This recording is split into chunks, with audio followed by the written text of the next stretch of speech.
우리가 오늘 이제 우리 한번 봐야 될 내용이 이스라엘 백성들이 지금 어디에 서 있느냐라고 했더니 홍해 앞에 서 있습니다. 그런데 이 자리는요, 이스라엘 백성들에게는 지금까지 살아왔던 일 중에 가장 문제가 크고 그리고 최악의 장소가 그들이 서 있는 홍해 앞이에요. 그런데 그 자리가 우리가 지금 서 있는 오늘 2021년도 12월 26일이라고 하는 이 시간이 아닐까라는 생각이 들었습니다. 과거에 우리가 지나온 문제들, 어려운 문제들은 이게요, 아무리 어려운 문제라 할지라도 다 지나왔어요. 그렇기 때문에 과거에 있었던 문제는 우리에게 아무 문제가 되지 않습니다. 그러나 이제 우리가 서 있는 자리에서 내년을 바라볼 때 이 내년에 우리에게 들려오는 뉴스나 아니면 또 들려오는 정보들을 통하여 앞으로는 더 어렵고 지금 내가 서 있는 자리는 가장 어려운 최악의 자리가 지금이라는 거예요. 그럴 때 이스라엘 백성들의 그 서 있는 홍해 앞을 생각해 보겠습니다. 그들은요, 어디에서부터 왔느냐라고 했더니 그들이 나온 자리가 애굽 땅에서부터 나왔어요. 그런데 이 애굽 땅에서 430년을 사는 동안에 처음에는 그들이 요셉이 국무총리일 때 양식을 얻으러 갔다가 그 형제가, 그 아들이 국무총리가 되었다는 소식을 듣고는 이제는 우리가 더 이상 가나안 땅에 살 수 없어서 오히려 그 요셉의 초청을 받아 모든 가족들이 내려가며 귀빈으로 영접을 받고, 그리고 또한 그들은 아주 좋은 환경에서 살기 시작했어요. 그런데 요셉을 알지 않기로 작정한 새로운 왕이 등장하면서 그 요셉의 가문과 이스라엘 백성들을 완전히 노예처럼 바꿔버린 거예요. 이제는 다른 나라로 도망갈 수도 없는 그 애굽 땅에서 노역을 하며 그들의 삶 가운데 날마다 그들이 고통을 당하며 큰 무거운 일들을 하는데, 자녀들이 출생하면 그 중에 이 이스라엘 민족이 많아질까봐 사내 아이가 태어나면 다 죽이는 이런 일까지 왕이 명령을 해버린 거예요. 그러니 이스라엘 백성들이 얼마나 고통스러웠을까요? 아들이 태어나기만 하면 강가에 던져서 죽여야 되고, 그리고 또한 그 자녀들을 산채로 죽여야 되는 그런 가슴의 아픔들을 안고 얼마나 고통스러웠을까요? 그런 자리에 이스라엘 백성들이 날마다 그 고통을 가지고 하나님께 부르짖어요. 그런데 여러분, 우리가 그래서 이 지금도 어려움 만날 때 정말 필요한 게 있어요. 힘들면 힘들다고 하나님께 고백하세요. 어려움은 어렵다고 말하세요. 우리 하나님은요, 그거를 기다리고 계세요. 사실은 하나님은요, 이스라엘 백성들이 부르짖기 전에 이미 이스라엘 백성들에게 주실 모든 은혜들을 이미 무엇이 필요한지, 어떤 것을 도와줄지 이미 다 준비하고 계셨더라는 거예요. 그래도 누구에게 주시느냐라고 했더니 그래도 구하여야 줄지니라, 이렇게 말씀하신 거예요. 저는 그래서 오늘도 이 자리에 올라와서 우리 성도님들이 예배 끝나고 땡 끝나자마자 그냥 집으로 가지 마시고요, 기도하고 가세요. 사실 요즘 우리가 기도 많이 할 것 같지만 기도 잘 못하잖아요. 그럴 때 예배당에 올라왔을 때만이라도, 아니 예배 끝나고만이라도, 하나님, 내 삶에 아픔이 있습니다. 하나님, 지금도 건강에 대한 염려가 있습니다. 하나님, 내 사랑하는 자녀, 아들이 있고 딸이 있는데 이 자녀들이 아직 결혼을 안 해서 이것이 내 마음의 걱정입니다. 우리에게 얼마나 많은 우리의 기도 제목이 있나요? 오늘도 이스라엘 백성들이 부르짖었더니 하나님께서는요, 부르짖자마자 하나님이 준비한 대로 모세를 태어나게 하시고, 그리고 모세를 통하여서 하나님께서 일찍이 하나님이 그를 왕궁에서 준비하고, 그리고 광야에서 40년 동안 준비하고 완전히 준비된 자리에 하나님께서 모세를 통하여 이스라엘 백성들을 애굽 땅에서 건지시는 거예요. 할렐루야. 기도하면 하나님이 하십니다. 그래서 우리가요, 해야 될 것은 하나님 앞에 체면 차릴 필요가 없어요. 하나님 앞에서는 오히려 뭐 해야 되느냐? 제가 볼 때는 엄살 피워도 될 것 같아요. 하나님 앞에서만큼. 그래서 하나님 괜찮아요? 안 해줘도 괜찮아요? 이게 아니라 하나님 힘들어요, 하나님 어려워요. 그러면 하나님께서는요, 우리가 부르짖기만 하면 도와주시는데, 이스라엘 백성들에게 하나님께서 모세를 통해서 바로 왕을 항복시키고 그 다음에 하나님께서 10가지의 재앙으로 그 애굽 땅에 완전히 초토화시키고는 이스라엘 백성들을 건져주신 거예요. 바로가 제정신이 아니라 그냥 이스라엘 백성들을 다 내보내라고 그랬어요. 그때 이스라엘 백성들이 얼마나 기뻤냐 하면, 그때의 포로들을 돌리실 때 우리가 꿈꾸는 것 같았도다, 이런 이 시편의 가사도 있지만, 정말 이스라엘 백성들이 하나님께서 약속하신 젖과 꿀이 흐르는 땅, 즉 그들의 모든 삶에 희망이 되고 미래의 희망이 보이는 그 땅으로 나갈 때 얼마나 좋았는지, 그들이 아침에요 막 그냥 빵을 굽다가 밀가루 반죽을 하다가 밀가루 반죽을 울러매고 그들이 나오면서 그냥 콧노래 부르면서 다 나왔어요. 그리고는 그들은 어떤 생각을 했느냐? 이제는 우리에게는 고생 끝이다. 애굽이여 빠이빠이, 나는 갑니다. 그리고는 그들이 다 나왔는데, 그들이 가는 길에 바로 왕이 정신을 차려보니까, 제정신이 들어와 보니까, 아니 집안에 허드렛 일을 하고 농사를 지어야 될 사람도 있고 공사를 해야 될 사람들이 있는데 그 사람들이 다 나가버렸네요. 그러니 애굽 나라가 올스톱 돼버린 거예요. 바로 왕이 정신을 차리고는, 그리고는 군대들을, 최정의 군대들을 모아가지고 다시금 그 나간 이스라엘 백성들을 붙잡아 놓으라. 그래서 지금 바로 왕의 특명을 받고, 그리고 이 모든 군대가 이스라엘 백성들을 잡으려고 지금 막 말 타고 달려오고 있습니다. 병거를 타고 달려오고 있습니다. 자, 이렇게 지금 이스라엘 백성들이 막 달려오는 그때에, 그러면 이스라엘 백성들은 어떨까요? 뒤에서 보니까 막 말들이 달려오니까 흙먼지가 날 거 아니겠어요?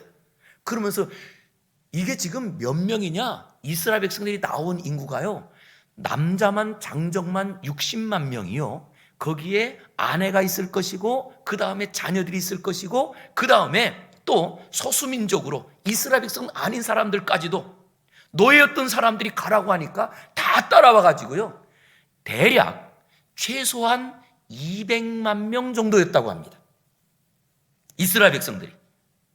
그러니 앞에서 있는 사람은 몰라도 뒤에 있는 사람은 지금 막 뒤에서 지금 애국 군대가 추격해 오는 걸 보면서 뭐야? 그랬더니 막 군인들이 달려오고 있어요. 어땠을까요?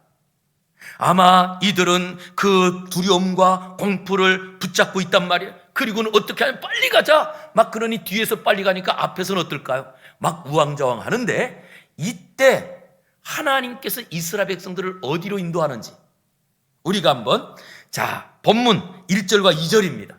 그때 하나님께서 모세에게 명령하여 이르십니다. 2절 읽겠습니다. 시작. 이스라엘 자손에게 명령하여 돌이켜 바다와 믹돌 사이에 비아히로납 곧 바알세본 맞은편 바닷가에 장막을 치게 하라. 자, 하나님께서 지금 하시는 일은 어떤 일을 하시느냐고 했더니, 지금 애굽 군대가 뒤에서 막 추격해 오기 때문에 이스라엘 백성들은 지금 어디로 가야 되느냐? 앞으로 가야 돼요. 앞으로 가야 되는데, 그 앞으로 하나님께서 갈 수 있도록 길을 열어주시고, 그리고 하나님께서 뭐 이런 언덕을 만나면 언덕도 깎아주시고, 뭐 이런 일들 하면 얼마나 좋겠어요? 그런데 하나님께서 하시는 일은 그 애굽 군대가 추격해 오는 그 자리에 바다로 인도하는 거예요. 그러더니 바다 앞에 가더니 이 바닷가 앞에다가 장막을 치라는 거예요. 해변가에다가. 이해가 되세요? 아마 이스라엘 백성들이 이걸 보면서 뭐라고 할까요? 아니, 하나님, 우리를 그 애굽 땅에서 기적을 베풀어 가지고 우리를 건져 주셨으면 하나님께서 또 특별한 방법으로 배를 갖다가 갑자기 띄우든지, 아니면 하나님께서 바다에 고래들을 불러 가지고, 그래서 고래들을 쫙 세워서 우리를 바다를 건너가게 하든지 뭔 방법을 써야 될 건데, 하나님이 하신 것은 오히려 바닷가 앞에다가 장막을 치라는 겁니다. 그러니 이스라엘 백성들이 어떻게 됐을까요? 지금 우리가 이제는 우리가 젖과 꿀이는 땅으로 들어가 신나, 그리고 막 춤추면서 가던 이스라엘 백성들이 분위기가 완전히 반전됐어요. 그리고는 거꾸로 그들이 오히려 모세를 원망합니다. 그리고 그 모세를 원망하면서 불만이 터지는데 이런 말을 해요. 우리가 차라리 애굽에는 매장지가 없어서 우리를 이곳까지 끌어내서 이곳에서 죽게 했느냐? 차라리 우리가 애굽 사람들하고 있었으면 이런 어려움은 당하지 않았을 거 아니야? 그러면서 거꾸로 하나님을 섬기는 것보다 차라리 애굽 사람 섬기는 것이 나을 뻔했다고 그들이 계속 불만하고 고통을 호소합니다. 우리가 이럴 때 사자성어 있잖아요. 진퇴양난. 이제는 돌아갈 수도 없고 앞으로 갈 수도 없어요. 사면초가. 이게 지금 이스라엘 백성들의 상황이에요. 저는 지금 우리 성도들의 모습, 아니 우리 성도들뿐만 아니라 우리가 만난 2022년도로 나가는 이 20년도가 바로 바닷가가 아닐까 이런 생각이 들더라고요. 바닷가. 그럴 때 우리 성도님들, 믿음의 성도라면요, 세상 사람과 다른 사람입니다. 우리 믿음의 사람들은 먼저 그럴 때 하나님께서 왜 그렇게 하셨을까? 라고 질문을 해봐야 돼요. 분명히 하나님이 우리를 사랑하시는데, 아니 예수님을 보내서 그 예수님을 십자가에 죽이면서까지 우리를 살려주신 하나님께서 왜 우리의 삶에 나를 바닷가로 인도하시고 나에게 이런 고난을 주시고 나에게 이런 어려운 일을 주실까? 우리가 이럴 때 먼저 해야 되는 것은 하나님께서 왜 그렇게 하셨는지 우리가 질문을 해봐야 돼요. 자, 지금 하나님께서 어디에 장막을 치라고 했다고요? 바닷가에. 그 바닷가는 뒤에서 지금 이스라엘 백성들이, 아니 애국 군대가 추격해오는 자리입니다. 그런데 하나님께서는 오히려 거기서 뭐 굴을 만들어 가지고 그들을 숨겨주시든지 그렇게 하지 않고 누구든지 다 볼 수 있도록 그 바닷가 해변가에다가 장막을 치래요. 왜 그럴까요? 어떤 사람들은요, 문제를 만나기만 하면 뭐 하려고 하느냐? 이 문제를 피하는 것이 만사라고 생각합니다. 무조건 피하는 게 당연한 것처럼 생각합니다. 그런데요, 피하는 사람은 절대 영적으로 성장할 수 없습니다. 그래서 우리가 신앙적으로도 우리가 교회를 다니다 보면 교회 안에는 여러 사람이 있다 보니까 사람들이 같이 있는 자리에는 반드시 시험거리가 찾아와요. 그런데 이 시험거리가 찾아올 때, 야, 이 교회는 이런 시험이 있으니까 이런 것이 불편하니까 내가 그러면 청평 감리교회로 한번 가버리라. 그러면 여러분, 감리교회 가면 감리교회에서는 또 그런 어떤 시험이 없을까요? 또 있어요.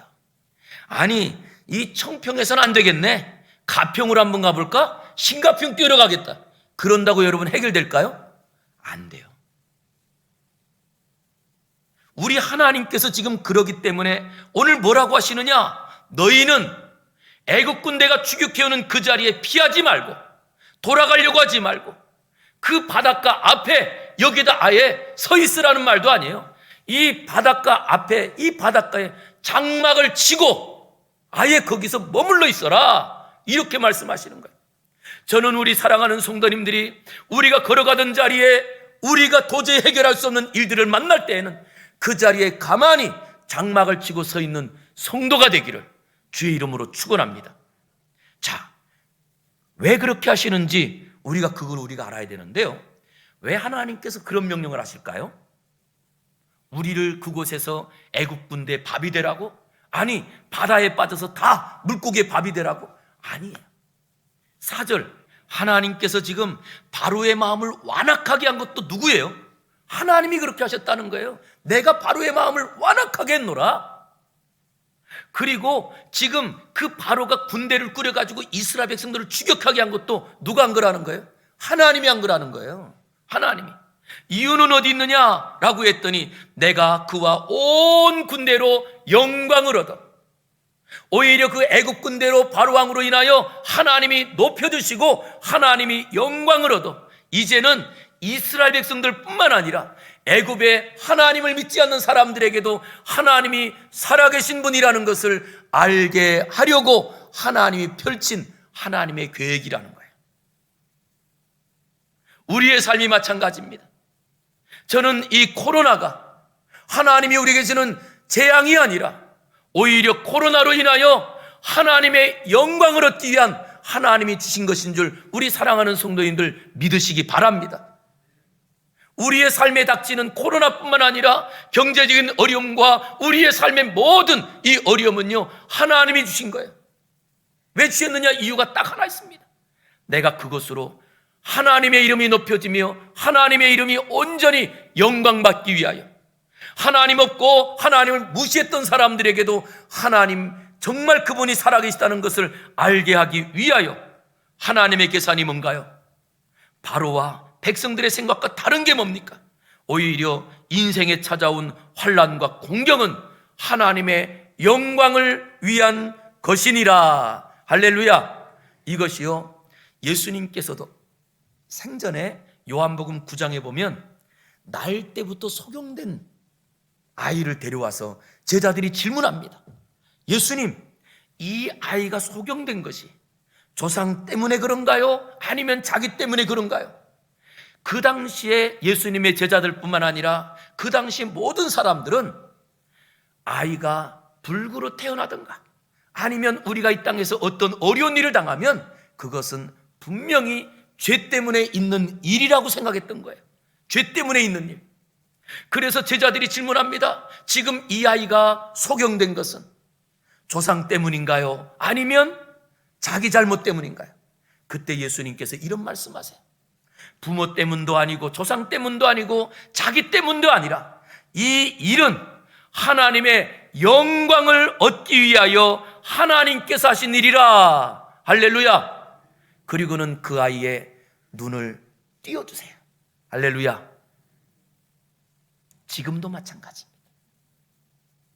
우리 사랑하는 성도님들, 제발 우리 이웃 중에, 우리 주변의 사람들 중에, 우리 성도들 중에 어려운 일 당할 때 거봐, 내가 하나님 잘 안 믿어서 그래, 이렇게 말씀하지 마세요.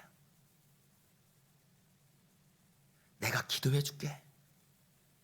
그 일을 통하여 신앙이 약한 분들이 오히려 그 어려움 때문에 하나님을 알게 될 것이고, 그리고 지금까지 하나님께 기도하지 않았던 사람들이 오히려 그 어려운 문제를 만나서 하나님께 기도하며 기도의 능력을 경험하게 될 하나님의 영광을 위하여 우리에게 주신 일이라는 거예요. 그래서 우리 사랑하는 성도님을 제발 내 마음속에도, 우리 사람이요, 뭔가 되게 어려운 일이 닥칠 때마다 우리는 다 내 잘못 때문에, 자녀들이 잘못해도 내 잘못 때문인 것 같고, 우리 가정에 어려운 일이 닥쳐도 다 내가 잘못한 것 같아요. 그럴 때 기억하시기 바랍니다. 나 잘못 때문이 아니라 그것을 통하여 하나님의 영광을 드러내기 위한 하나님의 계획이더라는 거예요. 그래서 우리가 바라볼 때 우리 한 사람이 겪는 시련과 환난과 아픔일지라도 이것은 한 사람의 문제가 아니라 하나님의 입장에서 볼 때는요, 하나님의 명예가 걸려있는 일, 하나님의 영광이 걸려있고 하나님의 명분이 걸려있는 하나님의 일이라는 거예요.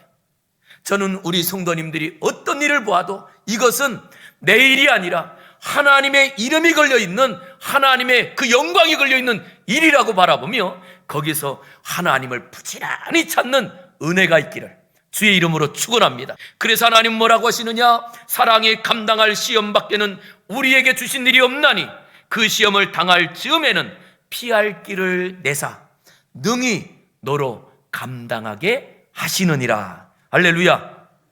그러니 우리 사랑하는 성도님들, 내가 보통 내 삶에 어려움 당할 때 나 혼자 당하고 있다고 생각하지 마세요. 내가 있는 그 자리에는 누가 계세요? 임마누엘, 하나님이 함께 계세요. 하나님이 내 손을 붙잡아 주시고 나 혼자 있는 자리가 아니라 오히려 그 어려운 자리에서 이 모든 일에 우리를 사랑하시는 이로 말미암아 이기게 하시는 분 하나님이세요. 그러려면 무엇 해야 되느냐? 내가 하는 일이 아니라 우리는 그 하나님을 바라봐야 되는 거예요. 그래서 예수님께서 이렇게 말씀하시거든요. 너희가 세상에서 환난을 당하나 담대하라. 환난을 당하나 좀 뻔뻔해지고 그 자리에서 가만히 있어라.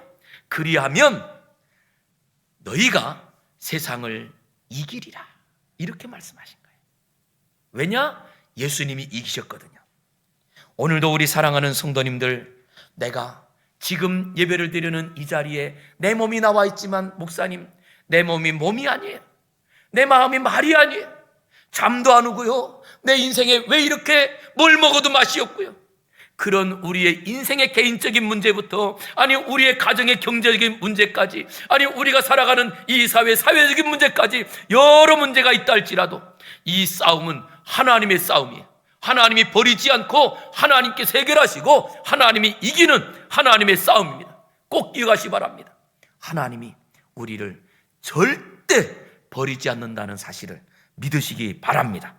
그러면 그 하나님께서, 내가 하나님이 함께하는 것을 믿고 있을 때 하나님이 어떻게 하시느냐, 하나님이 어떤 방법으로 이기느냐, 이게 13절과 14절이에요. 자, 우리 한번 13절과 14절 보시기 바랍니다. 모세가 백성에게 이르되 너희는 두려워하지 말고 어떻게 하래요?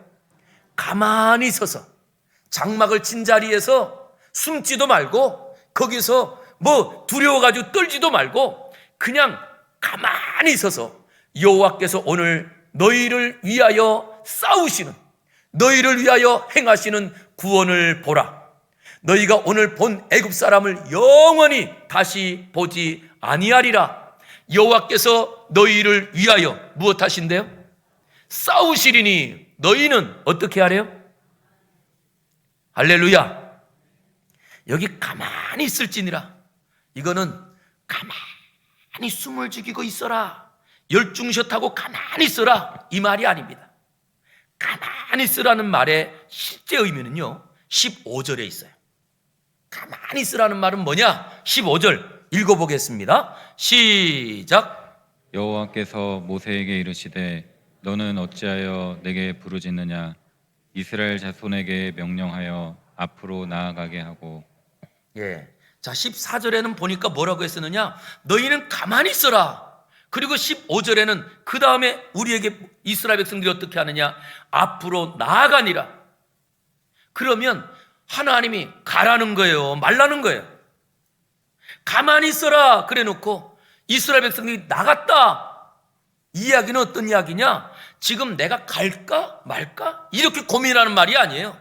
가만히 있다는 것은요, 하나님께서 주신 그 말씀을 믿고 그 말씀 안에서 우리 안에 일어나는 감정들, 이 질병 때문에 어떻게, 우리가 홍해 앞에서 애굽 군대들이 찾아오는데 어떻게 우리의 올라왔던 이 감정들을 다 가라앉히고 아무 수 없었던 평상시 일처럼 가만히 그냥 하나님의 말씀만 붙잡고 오늘 하루하루를 걸어가라는 거예요. 14절, 여호와께서 너희를 위하여 무엇 하신대요? 싸우시리니. 지금도 하나님이 우리를 도와주기 위해서, 지금도 하나님이 도와주세요. 내 눈에 보이지 않지만 하나님이 열심으로 우리와 함께 하시고 우리를 막아주시고 싸워주세요. 그러니 우리가 해야 될 일은 우린 가만히 있으면 되는 거예요. 그리고 오늘도 어제처럼 사는 거예요. 어제처럼. 아니, 오늘도 우리가 무엇으로 사느냐? 우리가 과거에 지금까지 살았던 것처럼 감사하면서 기뻐하면서 살아가는 거예요. 그래서 우리에게 소개합니다. 하나님의 뜻이 뭐냐? 항상 기뻐하라. 쉬지 말고 기도하라. 범사에 감사하라. 이는 너희를 향하신 아버지 하나님의 뜻이니라. 할렐루야. 자, 우리 한번 고백하겠습니다. 하나님, 내가 매일 기뻐하며 살겠습니다. 하나님, 내가 매일 감사하며 살겠습니다.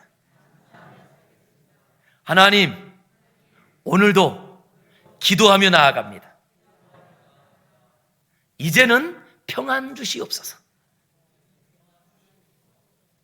다시, 이제는 평안 주시옵소서.